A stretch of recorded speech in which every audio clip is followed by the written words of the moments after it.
हैं top 10 companies for DNS sponsorship. लेकिन जब आप मार्केट में उतरेंगे तो पता चलेगा कि इनका सैलरी कुछ नहीं है। इतने कंपनी है जो कि इससे 1.5 गुना ज्यादा सैलरी दे रहे हैं। ऐसी कंपनी जो कि वर्ल्ड की रिनोन्ड कंपनी है, मतलब टॉप कंपनी है, लेकिन बच्चे कम ले रही हैं। कौन से 10 ऐसे कंपनीज हैं जिनके लिए आपको पूरा जी जान लगा देना है। आप अगर इसमें शॉर्टलिस्ट हो जाते हैं तब आपको इसी में जाना चाहिए।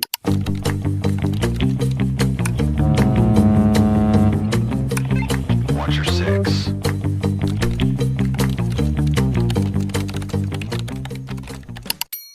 अभी हमारे शिप पे सभी लोग बाहर जा रहे हैं घूमने के लिए और हम आप लोगों के लिए वीडियो बना रहे हैं top 10 companies for DNS sponsorship. अब इस बात के लिए एक सब्सक्राइब तो बनता है कि आप चैनल को सब्सक्राइब कर दीजिए ताकि आपको मर्चेंट नेवी से रिलेटेड और भी वीडियोस मिलते रहें और हम आपको ऐसे ही कंपनीज और इंस्टीट्यूट के बारे में बहुत सारी वीडियोस लाएं, मर्चेंट नेवी के बारे में बताएं। तो चलिए वीडियो स्टार्ट करने से पहले हम बता दें आपको कि अगर आप आईएमयू सीटी या फिर स्पॉन्सरशिप की प्रिपरेशन कर रहे हैं तो डिस्क्रिप्शन में व्हाट्सएप ग्रुप, टेलीग्राम ग्रुप का लिंक है, आप उसको ज्वाइन कर सकते हैं। आपको बहुत सारी इन्फॉर्मेशन मिलेगी। अगर आप चाहते हैं कि गाइडेंस के साथ प्रिपरेशन करें जिससे आपके सिलेक्शन के चांसेस बढ़ जाएं तो आप आईएमयू में ज्वाइन कर सकते हैं। बहुत कम फी में आपको अच्छे से प्रिपरेशन हो जाएगा और बहुत सारा हेल्प हो जाएगा। हम लोग आपको फॉर्म फिलिंग से लेकर एडमिशन तक हर चीज के लिए गाइड करेंगे। चलिए वीडियो पे आते हैं। तो जैसे ही बात आता है डीएनएस स्पॉन्सरशिप की कंपनीज की तो सभी लोग के दिमाग में बस 2-4 कंपनी का नाम आता है। सबसे पहला आता है Tom tankers, Scorpio, Anglo eastern, fleet management, MSc. तो इस वीडियो में हम इस चीज के बारे में बात नहीं करेंगे कि बेस्ट कंपनी कौन है, कौन से टॉप रैंक कंपनी है, कौन सी क्या है। हम बात करेंगे कि आपके लिए क्या अच्छा रहेगा, आप किस किस कंपनी को ज़्यादा प्रायोरिटी देंगे जिससे कि आपको डीएनएस करने में आसानी हो। देखिए सबसे पहली बात आप ये समझ लीजिए कि जब आप कैडेटशिप के लिए जा रहे हैं तो ये ज़रूरी नहीं है कि आपको $600 मिले, $1000 मिले। आपको ये भी ज़रूरी नहीं है कि कंपनी कितनी बड़ी है, 1000 शिप है, 5000 शिप है, 500 शिप है, ये भी मैटर नहीं करता है। आपके लिए मैटर करता है कि आप सही तरीके से मर्चेंट नेवी ज्वाइन करें, आप डीएनएस करें, आपको वेटिंग पीरियड कम मिले, आप उस कंपनी के शिप पे जाएँ, आप जल्दी से जल्दी अपना 18 महीने कंप्लीट करें, उसके बाद से आप सेकंड मेट क्लियर करें एंड देन आप ऑफिसर बन जाएँ। एक बार आप ऑफिसर बन गए तो दुनिया की कोई भी कंपनी हो, आपको लेने को तैयार हो जाएगी अगर आपके पास नॉलेज है, आपके पास अच्छा खासा एक्सपीरियंस है तो। ठीक है? इसी वजह से एक चीज़ याद रखिए कि सबसे पहला प्रायोरिटी आपका कंपनी नहीं, मर्चेंट नेवी होना चाहिए। चाहिए कि आपको कोई भी अच्छे कंपनी से आपको स्पॉन्सरशिप मिले। इसीलिए हम आपको बताएँगे कि आपको कौन-कौन से कंपनीज़ को टारगेट करना है।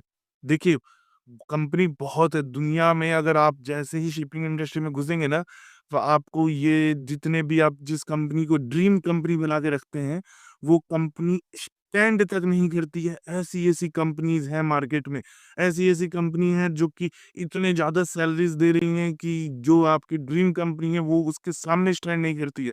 आप किसको ड्रीम कंपनी मानते हैं? एमएससी को ड्रीम कंपनी मानते हैं, मर्स लाइन को ड्रीम कंपनी मानते हैं। लेकिन जब आप मार्केट में उतरेंगे तो पता चलेगा कि इनका सैलरी कुछ नहीं है। इतने कंपनी है जो कि इससे 1.5 गुना ज़्यादा सैलरी दे रहे हैं। तो बहुत ऐसी कंपनीज़ हैं। तो इसी वजह से आप पहले ही ये मत डिसाइड कर लीजिए कि यही मेरी सपनों की रानी है, यही मेरी ड्रीम कंपनी है। ठीक है? आपके पास आगे बहुत ऑप्शंस मिलेंगे, आप बहुत कंपनी में जा सकते हैं। चलिए तो वीडियो में हम आपको बताते हैं कि कैसे-कैसे आपको कौन-कौन सी कंपनीज़ को प्रायोरिटी पे रखना है।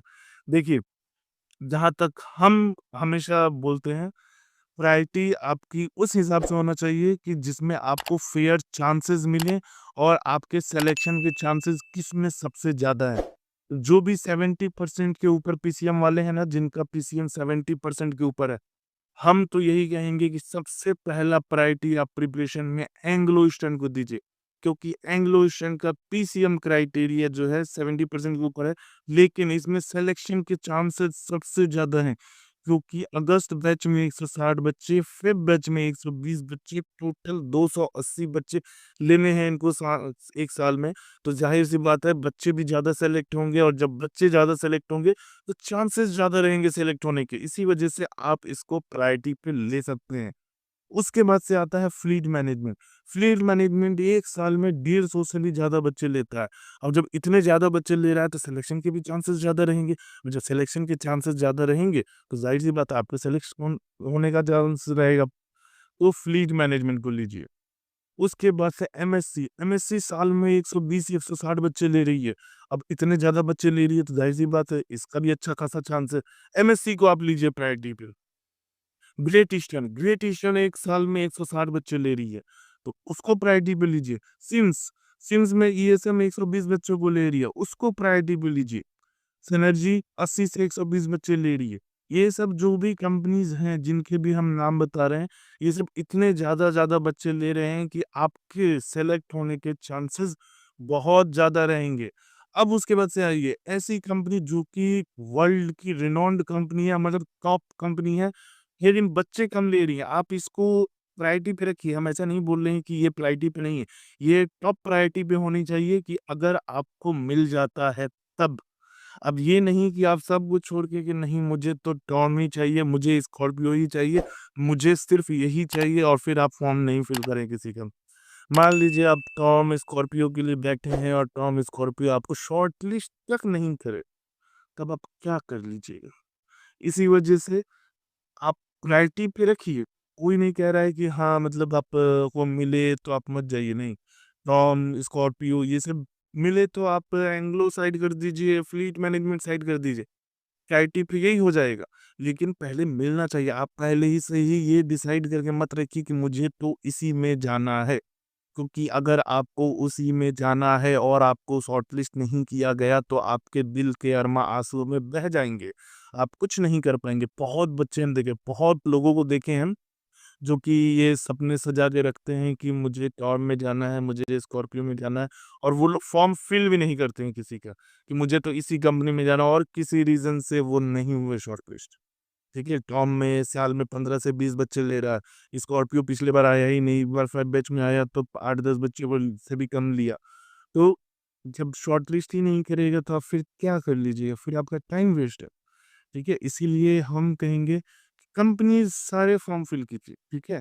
प्रायोरिटी पे आप रखिए इन सबको, जो आपको बाद में मिले, जो भी छोटी बड़ी-बड़ी कंपनी है जो कम बच्चे ले रहे हैं, उनको भी लीजिए। जब आपको मिल जाए तब आप वो बड़ी कंपनी ले लीजिए। तो चलिए अब हम आपको फाइनली बता देते हैं कौन से 10 ऐसे कंपनीज़ हैं, जिनके लिए आपको पूरा जी-जान लगा देना है। आप अगर इसमें शॉर्टलिस्ट हो जाते हैं, तब आपको इसी में जाना चाहिए। सबसे पहले सबसे ऊपर ओनरशिप कंपनी, हम हमेशा पर्सनली ओनरशिप कंपनीज़ को एकदम ऊपर रखते हैं। चाहे वो छोटी ओनरशिप कंपनी हो या बड़ी ओनरशिप कंपनी हो, हम ओनरशिप में भी सेल किए हैं, मैनेजमेंट में भी सेल किए हैं और हमको एक चीज़ रियलाइज़ हो गया है कि ओनरशिप आर ऑलवेज़ बेटर। ठीक है? हाँ, मैनेजमेंट कंपनी भी अच्छा है, ऐसा नहीं बोलेंगे कि मैनेजमेंट कंपनी अच्छी नहीं है, मैनेजमेंट कंपनीज़ भी अच्छी होती है जैसे अभी हम फ्लीट में हैं तो ज़ाहिर-सी बात है हमको बहुत पसंद आ रहा है फ्लीट, इसी वजह से हम फ्लीट में हैं। हमको 2-3 ओनरशिप कंपनीज़ के ऑफ़र मिले लास्ट टाइम लेकिन हम उनको एक्सेप्ट नहीं किए क्योंकि उनका सैलरी कम था। जैसे एमओएल हो गया, एमओएल का सैलरी कम था। फिर उसके बाद से विलियमसन मैनेजमेंट कंपनी है, उसका सैलरी कम मिल रहा था। चिलशिप था, चिलशिप का सैलरी कम था। तो जहाँ हमको ज़्यादा मिलेगा हम वहाँ जाएँगे। मैनेजमेंट कंपनीज़ पे कर रही हैं, बहुत ज़्यादा भी पे कर रही हैं, ठीक है? तो चलिए आते हैं, सबसे पहले हम बता देते हैं कि आपको शुरू करना है, सबसे प्रायोरिटी भी कौन होनी चाहिए। अगर आपको टॉर्न टैंकर्स मिल जाता है, टॉर्न, तो आपको वो सबसे ऊपर प्रायोरिटी पे रखना है। स्कॉर्पियो प्रायोरिटी पे होनी चाहिए। उसके बाद से Anglo eastern, fleet management, synergy. आप इन तीनों को जितना भी आपस में कंपैरिज़न कर लीजिए, तीनों बराबर हैं, ठीक है? तीनों मैनेजमेंट कंपनी है, एक ही लेवल की कंपनी है, बीएसएम को भी घुसा लीजिए उसमें, बीएसएम का फिर वेटिंग पीरियड ज़्यादा हो गया, लेकिन बीएसएम भी वैसे ही है, ये चारों मैनेजमेंट कंपनी है और लगभग सेम ही है। मतलब आपको अगर आप ये कह रहे हैं कि नहीं सिनर्जी ज़्यादा अच्छा है, सिनर्जी में ये चीज़ ज़्यादा बेटर है, ये शिप ज़्यादा अच्छा है, तो नहीं ऐसा नहीं है, ठीक है? सब एकदम एक ही थाली के छट्टे-बट्टे हैं, सब एक ही जैसे हैं, तो आप ये नहीं कह सकते ये ज़्यादा अच्छा, वो ज़्यादा खराब। तो Anglo eastern, fleet management, synergy, BSM, ESM ये सब एक ही जैसे, ठीक है? उसके बाद से ये 5 कंपनी 5 मैनेजमेंट तो ऐसे ही हो गया, 2 ऊपर था आपका टॉम, फिर स्कॉर्पियो और ये 5 मैनेजमेंट कंपनी। उसके बाद से आ जाइए great eastern, seven island. Seven island हम इसलिए हमेशा प्रेफर करेंगे क्योंकि सेवन आइलैंड में वेटिंग पीरियड कम है, और फ़ायदा ये है ग्रेट ईस्टर्न और सेवन आइलैंड में कि वहाँ जाने के बाद आपको दूसरे कंपनीज़ के ऑप्शन मिल जाते हैं। हमारे आईएमए में तो बहुत ऐसे बच्चे हैं जो सेवन आइलैंड में गए और सेवन आइलैंड के बाद वहाँ से निकल लिए सी स्क्वायर में। तो ये बहुत अच्छा ऑप्शन है, और हम तो पर्सनली बोलेंगे एमएससी एक बहुत अच्छा ऑप्शन है कि ये सारे मैनेजमेंट कंपनीज से पहले आप एमएससी को रख लीजिए। ठीक है, अगर आपको कम वेटिंग पीरियड चाहिए तब। नहीं तो आपको अगर देखिए ये सिर्फ चीज़ें ना, मतलब आपके पर्सनल चॉइस पे भी जाती है कि अगर आपको टैंकर्स करना है, आप चाहते हैं कि आपके पास 2-3 तरह के शिप्स का एक्सपीरियंस हो, तो उस तरह पे भी डिपेंड करता है। अगर मान लीजिए आपको 2-3 तरह के शिप्स का एक्सपीरियंस चाहिए, तो ये चीज़ें आपको सिनर्जी, फ्लीट, एंग्लो ये सब में आसानी से मिल जाएगा, क्योंकि आपको एक टैंकर मिलेगा, एक बल्क मिलेगा, और ज़्यादा अच्छा किस्मत हुआ तो एक कंटेनर भी मिल जाएगा। वही फ्लीट वही आपको टॉम में, स्कॉर्पियो में, एमएससी में, ग्रेट एशियन में इतनी वैराइटीज़ नहीं मिलेंगी आपको। एक तरह के शिप ज़्यादा से ज़्यादा 2 तरह के शिप्स मिल जाएँगे, उससे ज़्यादा नहीं मिलते। लेकिन मैनेजमेंट में आपको अलग-अलग तरह के शिप मिलते हैं। तो ये 10 कंपनीज़ हैं जिनको हम हमेशा बोलेंगे कि आप इसको अच्छे से सजा के रखिए। अगर आपको इन सब में कहीं चांस मिलता है, तो आप जा सकते हैं। अच्छा ऑप्शन है टॉम, स्कॉर्पियो, फिर MSc, great eastern, seven island और अपनी ये 5 management company, Anglo eastern, fleet management, ESM, VSM, synergy. ठीक है, सिनर्जी का थोड़ा वेटिंग बढ़ा हुआ है, लेकिन हम आपको बता दें मैनेजमेंट कंपनीज़ में वेटिंग का जो पंगा है ये हमेशा चेंज होता रहता है। आज 10 महीने, कल 2 महीने बाद पता चलेगा कि ज़ीरो वेटिंग हो गया। तो सब डिपेंड करता है कि अभी उनका सीन कैसा चल रहा है। ठीक है? आज के लिए ये वीडियो इतना ही रखते हैं। अगर आपको प्रिपरेशन करना है अच्छे से जिससे आपके सिलेक्शन के चांसेस बढ़ जाएँ, तो आइए आईएमएम नेट में। चलिए टाटा, बाय-बाय, टेक केयर।